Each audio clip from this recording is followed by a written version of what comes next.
ব্রট to you by V-Guard, co-powered by Sensodyne ও ভিমল বলো কথা কেশরী। Associate sponsor UltraTech cement.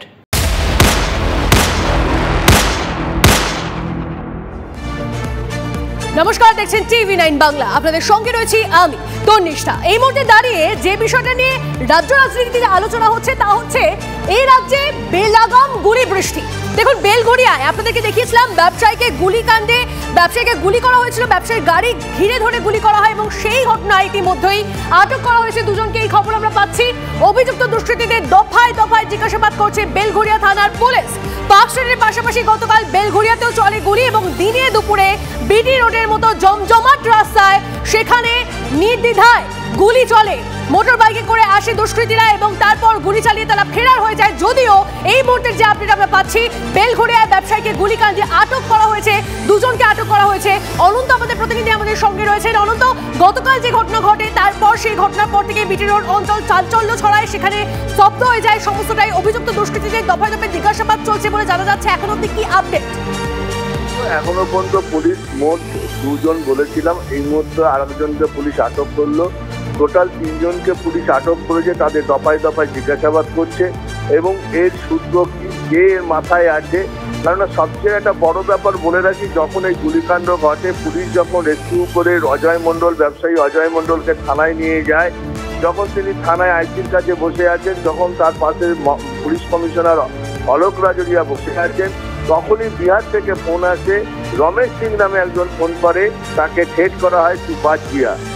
এই যে দৌরাত্ম, এই যে উদ্ধত্ত যে দুষ্কৃতীদের, যে কোথায় অজয়বাবু যাচ্ছেন, কখন কোথায় আসছেন, তাদের কাছে কি করে খবর পৌঁছাচ্ছে, কি করে তারা খবর পাচ্ছে, এই নেটওয়ার্কের মধ্যে কারা আছে সেটাই। আচ্ছা অনন্ত, এই ব্যবসায়ীকে কি দীর্ঘদিন ধরে একটা ট্র্যাক করা হচ্ছিল, সেভাবেই কি গতকাল তাকে টার্গেট করে, তার গাড়ি টার্গেট করে লক্ষ্য করে গুলি চালানো হলো? একদমই, শুধু গতকালই নয়, এর আগেও তার বাড়ির সামনে বোমা মারা মেরেছিল এই শাহজাদা দলবল। যে নাম উঠে আসছে শাহজাদা 2003 থেকে তার কাছ থেকে তোলা নিয়ে আসছে, কখনো 50,000, কখনো 5 লাখ, কখনো 10 লাখ, কখনো 8 লাখ না দিলেই তার বাড়ির সামনে, কখনো দোকানের সামনে রাখবো বোমা মেরেছিল। পরপর এই নিয়ে 3 বার তিনি এইভাবে আক্রান্ত হলেন এই শাহজাদা দলবলের মারফত। এবং বিহারের সাথে যোগ আছে, যে বারবার যে প্রশ্ন, যে বিহার বাংলার যত দুষ্কৃতি, অত বাংলার যেসব কাণ্ড হচ্ছে, যে অরাজকতা, যেটা কালকে ফিরহাদ হাকিম পুরমন্ত্রী বললেন যে বাইরের চোখ, আমরা শুনেছি সেটা। এবং অনন্ত, এই ঘটনা ইতিমধ্যেই তদন্ত চালাচ্ছে পুলিশ, যেমনটা তুমি জানাচ্ছিলে। এই মুহূর্তে যখন আপনাদেরকে এই খবর ব্রেক করছি, এই খবর আমরাই গতকাল ব্রেক করেছিলাম, আপনাদেরকে জানিয়ে রাখি 2 থেকে 3 অর্থাৎ 3 জন দুষ্কৃতীকে ইতিমধ্যে আটক করা হয়েছে বলে আমরা আপডেট পাচ্ছি। এই খবরে আমরা থাকবো এবং এই খবরের আরো আপডেট আপনাদেরকে দিতে থাকবো। দেখুন, বেলঘড়িয়ার যে ঘটনা, তার পাশাপাশি আমাদেরকে পার্ক স্ট্রিট ও মির্জা গালিব স্ট্রিট সংলগ্ন এলাকাতেও নজর রাখতে হবে, কারণ সেখানেও গুলিকাণ্ড এবং সেই ঘটনায় ইতিমধ্যেই 4 জনকে গ্রেপ্তার করা হয়েছে। সিসিটিভি ফুটেজ দেখে অভিযুক্তদের শনাক্ত করে পুলিশ। এখনো যদিও অধরা মূল অভিযুক্ত সোনা, পুলিশের জালে সাবির সহ ধৃত 4। সিসিটিভি ফুটেজে ধরা পড়ে সাবির 2 রাউন্ড গুলি চালায়, পুলিশ সূত্রে খবর 1 রাউন্ড গুলি চালায় সোনা। শুটআউটের পর থেকেই পলাতক মূল অভিযুক্ত সোনা। है डर ला, ये जिंदगी खतरा है, उधर से जिधर जाता उधर ही गोली चलता है। ये आज का हिंदुस्तान के अंदर ये कोई नया बात है? आप जिधर जाओ उधर गोली या बम चलता है। अब उससे आदमी डर जाएगा तो जीना छोड़ देगा। গতকাল মির্জা গালিব স্ট্রিটের গুলি চালনার ঘটনায় এখনও পর্যন্ত থমথমে মির্জা গালিব স্ট্রিট। এই ঘটনায় এখনও পর্যন্ত সাব্বির সহ 4 জনকে গ্রেপ্তার করেছে পার্ক স্ট্রিট থানার পুলিশ। তবে সাব্বিরের অন্যতম সঙ্গী সোনা এখনও পর্যন্ত পলাতক, তার খোঁজে তল্লাশি চালাচ্ছে পুলিশ। গতকাল মির্জা গালিব স্ট্রিটে প্রকাশ্যে গুলি চালনার ঘটনা ঘটে। বাইক ওভারটেকিংয়ের ঘটনা, সামান্য ঘটনাকে কেন্দ্র করে 2 দলের মধ্যে সংঘর্ষ। এলাকাবাসী যেটা জানাচ্ছেন, 70 থেকে 80 জন দুষ্কৃতী তারা এলাকা জুড়ে তাণ্ডব চালায় এবং এই তাণ্ডব চালানোর পরে প্রকাশ্যে গুলি চালানো হয় এবং এই গুলিতে 1 ব্যক্তি আহত হয়। আহত ব্যক্তি এখনো পর্যন্ত হাসপাতালেই ভর্তি রয়েছে। এখানকার মানুষ মানুষজন অর্থাৎ এলাকাবাসী তারা ভীত সন্ত্রস্ত হয়ে আছে। তার কারণ এভাবে প্রকাশ্যে গুলি চালানোর ঘটনায় এলাকায় প্রচুর মানুষ রয়েছে, দোকানদার রয়েছেন, তারা কিন্তু রীতিমতো আতঙ্কে রয়েছেন। এই ঘটনায় এখনও পর্যন্ত 4 জনকে গ্রেফতার করা হয়েছে। সোনার খোঁজে তল্লাশি চালাচ্ছে পার্কস্ট্রিট থানার পুলিশ। ক্যামেরায় গৌরবের সঙ্গে সোমা, TV9 বাংলা, কলকাতা। শুক্রবার রাত থেকে শনিবার দুপুর 24 ঘন্টারও কম সময়ের মধ্যে রাজ্যের 4 জায়গায় চলল গুলি। কলকাতায় পার্ক স্ট্রিট থেকে বেলঘড়িয়া, বসিরহাট থেকে মালদা, দিকে দিকে দুষ্কৃতী দৌড়াতে ছবি দেখলো বাংলা। কিন্তু প্রশ্ন বারবার করে যেটা উঠছে যে এত অস্ত্র বাংলায় কোথা থেকে আসছে? বাংলায় আগ্নেয়াস্ত্র কি খোলামকুচি? লাগাম ছাড়া গোলাগুলির পিছনে পুলিশের ব্যর্থতা কি অস্বীকার করা যায়? এই সমস্ত প্রশ্ন যখন উঠছে আমরা বরং এ নিয়ে কথা বলি। এই মুহূর্তে আমরা যোগাযোগ করে নিয়েছি প্রাক্তন পুলিশ কর্তা অরিন্দম আচার্যের সঙ্গে। অরিন্দম বাবু, আপনাকে স্বাগত TV9 বাংলায়। আমি তনিষ্ঠা কথা বলছি আপনার সঙ্গে। আপনি নিশ্চয়ই জানেন এই বাংলায় গত 2 দিনের মধ্যে 4 জায়গায় গুলি চলে গেছে, গুলি চলছে।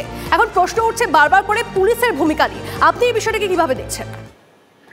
দেখুন, খুব দুর্ভাগ্যজনকভাবে বলতে হয় যে পুলিশ সম্পূর্ণ ব্যর্থ, আমি সে কথা বলবো না। তবে বহুদিন আগে আপনাদের এই চ্যানেলে বলে দিয়েছিলাম বাংলা একটা বারুদের স্তূপের উপরে আছে, কিন্তু পরবর্তীকালে মুখ্যমন্ত্রী ওয়ার্নিং সহ সত্ত্বেও যেভাবে নাকি আজকে একের পর এক ঘটনাগুলো ঘটছে, এটা সাধারণ মানুষ স্তম্ভিত। আমরাও যারা প্রাক্তন পুলিশ অফিসার চাকরি করেছি নিশ্চয়ই সেই সময় ঘটনা ঘটেছে, কিন্তু এই রকম ভয়ঙ্কর পরিস্থিতির সম্মুখীন কিন্তু এই বাংলার জনগণ দেখেনি বা ভারতের জনগণও দেখতে পাচ্ছে না। আমি আপনাকে শুধু একটি কথা বলছি, বরানগরে যে ঘটনাটা ঘটলো, আপনি শুধু আমরা যে তিহার জেল বলুন, দেখুন তিহার থেকে কিভাবে অপারেশন হচ্ছে এবং সেই ব্যক্তি যে আজকে থ্রেট করেছিল সেখানে পর্যন্ত আজকে ইনফরমেশন দিয়েছিল। এই ইনস্পাইট অফ দিস কিন্তু কিভাবে যদি বুলেট প্রুফ গাড়ি না থাকলো তার মৃত্যু হতো। তারপরে পাঁচটিতে দেখুন কোথায় কোথায় গুলি, এত গুলি আসছে কোত্থেকে? এটা কি আরো একটা কারণ এটাই যে যারা এই ধরনের দুষ্কৃতিমূলক কাজকর্ম করছেন তাদের মধ্যে কোথাও একটা শাস্তির ভয়টা কমে যাচ্ছে? আমি তো সেটাই বারবার বলতে চাচ্ছি যে পুলিশ আজকে অ্যারেস্ট করলেও তাদের কনভিকশন নেই। আপনি দেখুন একের পর এক, আপনি আমাকে ডাকুন, আমি সিরিজ বলে দেব যে আজকে যে কাস্টডি ট্রায়াল, যেটা আমরা বারবার বলছি যে চার্জশিট দেওয়ার পরে যে তাদের কাস্টডি ট্রায়ালটা স্টার্ট হবে, কারো পানিশমেন্ট নেই। আমি আপনাকে একদম ভেটারান ক্রিমিনালদের লিস্ট দিয়ে দেবো যে তারা অ্যারেস্ট হচ্ছে, একদম যে বেগে যাচ্ছে তার দ্বিগুণ বেগে আজকে রিটার্ন করে যাচ্ছে। তাহলে তারা how they will be rectified? এটা আজকে কিন্তু প্রশাসনকে চিন্তা করতে হবে যে সাধারণ মানুষের নিরাপত্তাটা আজকে কোন জায়গায়, কারণ যে কোনো মুহূর্তে যে কোনো জায়গায় আজকে কিন্তু গুলি ছাড়া কোনো গল্প নেই, শুধু গুলি। অর্থাৎ ভয়ঙ্কর পরিস্থিতির মধ্যে কিন্তু আমরা আছি, এটা আমি দ্বিধাহীন কণ্ঠে কিন্তু আপনাকে বলতে পারি। বেশ, অনেক ধন্যবাদ আমাদের সঙ্গে কথা বলার জন্য। কথা বলছিলাম প্রাক্তন পুলিশ কর্তা অরিন্দম আচার্যের সঙ্গে। আর স্বাভাবিকভাবে এই ধরনের একটা ঘটনা ঘটার পর থেকে রাজনৈতিক টানাপোড়েন একটা শুরু হয়ে গেছে। ফিরহাদ হাকিম কলকাতার মেয়র, তিনি কি বলছেন আপনাদেরকে শোনাবো। অর্জুন সিং বিজেপি নেতা, তিনি কি বলছেন আপনাদেরকে শোনাবো। কুণাল ঘোষ তিনি কি বলছেন সুকান্ত মজুমদার। নিশ্চিতভাবে এটাও বিজেপির একটা, দেখবেন সবকটাই, কালকে আজ সকালেই কাগজে পড়লাম একটা গুন্ডা বসে আছে বিহারের জেলে, সে এখানে এসে টাকা তুলছে, তার কিছু চেলাকে পাঠাচ্ছে, সোনার দোকান লুট হচ্ছে বিহার ঝাড়খণ্ড দিয়ে। মমতা ব্যানার্জি বলেছেন যে বর্ডার সিল করতে, পুলিশকে স্ট্রিক্ট হতে। আমরা বাংলা বিরোধীদের ডাকাতি তো করতে দেবো না, সন্ত্রাসও করতে দেবো না। উনি মূর্খ কথা বলছেন, একটা মূর্খ লোকের মতন কথা বলছেন। এখন মুঙ্গেরে কোনো অস্ত্র তৈরি হয় না, সব মুঙ্গেরের লোকেরা বাংলায় এসে অস্ত্র তৈরি করে। মুঙ্গেরের লোকেরা মুর্শিদাবাদ, মালদায়, গার্ডেন রিচ, মাটিয়াপুরে যে ঘরে ঘরে অস্ত্র কারখানা, ওরা মুঙ্গেরের লোকেরা এখানে অস্ত্র তৈরি করে। মাঝে মাঝে পুলিশ খাতা কলম পুরো করার জন্য ধরে তাদেরকে, কিন্তু দুটো ধরে ওই সোনার স্মাগলাররা দেখে তো মাঝে মাঝে দেখবেন সোনা এয়ারপোর্টে ধরা পড়লো 500 গ্রাম, আর রোজ 5 কিলো সোনা পাচার হয়। তো উনি সরকার ফেলিওর আছে, আর উনি গা ঢাকা দেওয়ার মতন কথা বলছেন। পরিস্থিতি অত্যন্ত সাধারণ, স্বাভাবিক। কিছু দুষ্কৃতী খারাপ কাজ করেছে, পুলিশ প্রশাসন ব্যবস্থা নিচ্ছে। অন্য রাজ্যে বেশি হয়, বাম জমানায় বেশি হতো, এখন কমেছে। আমরা চাই একটাও যেন না হয়।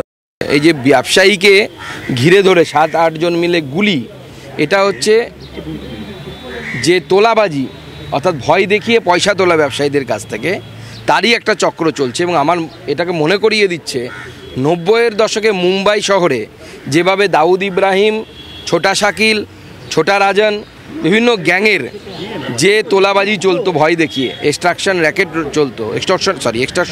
র্যাকেট চলতো, সেই র্যাকেট আবার পশ্চিমবঙ্গেও শুরু হয়ে গেছে এবং এই র্যাকেট তখনই চলতে পারে যখন রাজনৈতিক নেতারা এখান থেকে ভাগ পায়। Brought to you by V-Guard, co-powered by Sensodyne ও ভিমল, বলো কথা কেশরী। Associate sponsor UltraTech cement.